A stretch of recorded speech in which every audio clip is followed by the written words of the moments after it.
Dünyanın ikinci senesinde navbatdagi uchrashuvimiz başlayamiz. Hukumat prezidentimiz tomonidan uchta tajribasi asosida bank rahbarlari o'z mijozlari bilan uchrashish, ulardagi mavjud muammolar hal qilish orqali yangi ish o'rinlarini yaratish, tadbirkorlik faoliyatida bo'layotgan bank bilan bog'liq to'siqlarni hal qilish topshirig'i muvofiq edi.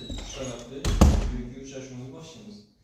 Bugungi kundan beri ma'lum bankimizda fuqarolarga, tadbirkorlar uchun bir qancha kredit mahsulotlari berib turibmiz. Birinchi kredit mahsulotimiz sifatida hakim yordamchilarining tavsiyasi orqali beriladigan oilaviy tadbirkorlik dasturidagi kreditlarimiz 33 milliongacha. Mana ham ko'pchiligingizga ma'lum.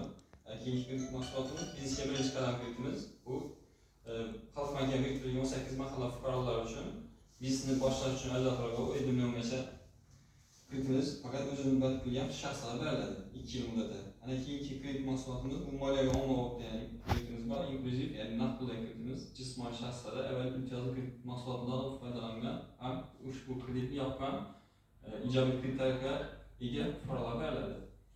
Keyingi kredit mahsulotimiz bu moliyaviy ko'mak kreditimiz o'z muddat qilgan shaxslarga garov asosida avval imtiyozli kredit olib yapmagan bo'lsa ham shartlar asosida beriladi. Plastik kartalar o'tkazib berish orqali imtiyozlari 6 oy, yillik 25%dan muddat 36 oy muddati beriladi. Keyingi kredit mahsulotimiz kichik biznesni uzluksiz qo'llab-quvvatlash dasturi asosida, ya'ni PK 312-son qaroriga asosan berilib turgan kreditlarimiz. Bu muddatlari aylama balini to'ldirish uchun 24 oy muddatda beriladi. Asosiy vosita sotib olish uchun esa 72 oy muddatda beriladi. Bizning Xorazm viloyatimiz 4-toifaga egaligi sababli 20% stavkada ajratiladi.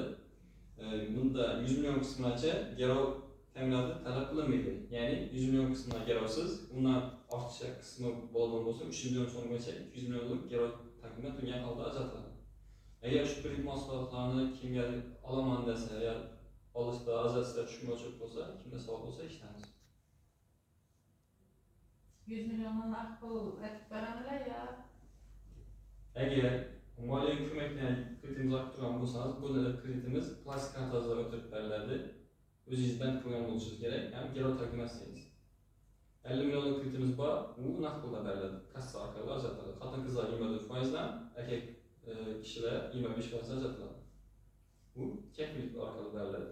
Her viloyatda bechoralar kredit olib yapgan bo'lishi kerak. Ham kreditlari yaxshi bo'lishi kerak. Agar kerak desangiz, bemalol. Adashmasam sizniki 312 bo'yicha berilgan hujjatingiz. Bundan hujjatlar rasmiylashtirilgan, hozir kredit chiqadi. Men naqd pul olsakadimda, savdo uchun. Tushundim. Endi savdo uchun ko'pincha naqd pul emas, obro'tizdan ketadi. Uchun obrot orqali olyapti rasmlar tushunmayiz. Mana shu shartnoma asosida ajratiladi. Assalomu alaykum, rahmat.